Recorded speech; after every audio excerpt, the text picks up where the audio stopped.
Good day mga kanegosyo. Happy New Year mga kanegosyo. Ang topic natin ngayon tungkol sa Chocolate Factory. Santulog na lang, bisperas na bukas mga kanegosyo. Tungkol sa pagsasara ng Chocolate Factory sa Cubao, Quezon City. Anong dahilan? Ayaw manahin ng anak yung negosyo mga kanegosyo. Kontento na sila sa buhay nila sa Amerika. Bakit? Tapusin mo tong video ko, sigurado marami kang matututunan. Ako nga pala si Jepoy, isang negosyante. Isa rin akong DJ. Kung kailangan nyo palang DJ sa club, sa bar, sa event, message lang kayo dito sa page ko or comment ka lang kayo. Bilang negosyante, meron akong 10 taon na karanasan na pagkalugi sa pagninegosyo. Chocolate Factory mga kanegosyo sa Cubao. Magko-close na, hindi dahil lugi, mahina benta, or problema sa negosyo, mismanagement ang dahilan mga kanegosyo. Kahit malakas yung benta, sobrang tanda na nung may-ari, hindi na kayang i-manage, ayaw manahin ng anak. Kwento ko lang mga kanegosyo. Nung nag-aaral pa ako, pag Valentine's mga kanegosyo, sa TIP Cubao kasi ako graduate mga kanegosyo, Technological Institute of the Philippines. Graduate po ako ng Marketing Management diyan. Malapit lang din dyan yung naitayo kong una kong negosyo na nalugi, which is yung sari-sari store. Pag Valentine's mga kanegosyo, dyan ako bumibili ng chocolate para ibigay dun sa kapartner ko dati. Kaya memorable sa akin yung lugar na yan, lalo na batang Cubao ako. Hindi lang ako 1 taon tumira dyan mga kanegosyo, dekada ako tumira dyan. Kaya alam ko yan at memories sa akin yan. Memorable sa akin yung lugar na yan mga kanegosyo.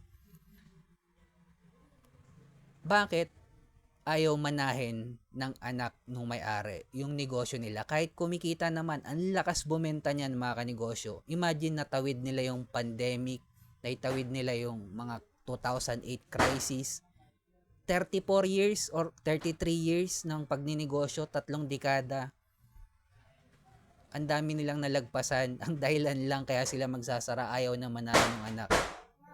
Mga kanegosyo, kung hindi nyo in-scale up yung negosyo nyo sa level 2 business model, kahit gaano pa katagumpayan ng ilang taon, kung ayaw naman ipagpatuloy ng anak nyo, yung negosyo nyo, mawawala din, malulugi din yan.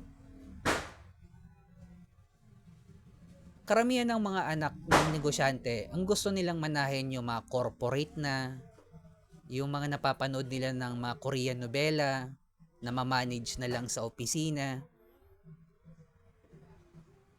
Ganon yung isip ng mga anak natin mga kanegosyo. Although wala pa akong anak Kaya ayaw na ipagpatuloy nung anak niya yan. Kasi hindi nakita nung anak niya kung paano pa lumaganap yung negosyo na yan. Kasi hindi nga na-scale up or hindi lang alam nung may-ari na may level 2 business model pa. Ang alam niya lang is sell, create, buy and sell, buy, sell. Yun lang na sana yung may-ari. Wala namang masama doon mga kanegosyo.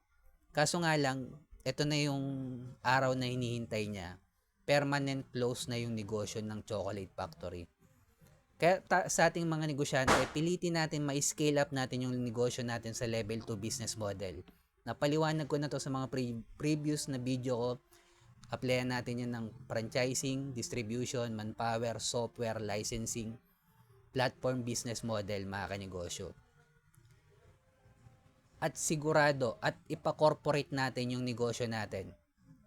Kahit ayaw pa manahin ng anak natin yan, magtutuloy-tuloy pa rin yan sa susunod nating angkan. Kaya lagi kong sinasabi, kung nagsisimula ka pala magnegosyo, kung gusto mo magsimula magnegosyo, focus in one. Ngayon, kailangan na ng original content. Hanapin ang community ng mayaman, scale up yung negosyo natin sa level 2 business model. Ano-ano yon? Pinaliwanag ko na yan, panoorin nyo na lang. Salamat kung umabot ka sa dulo na video na to at binabati ko kayo ng happy new year. Naway masagana ang bagong taon natin lahat. Ingat tayong lahat. Peace.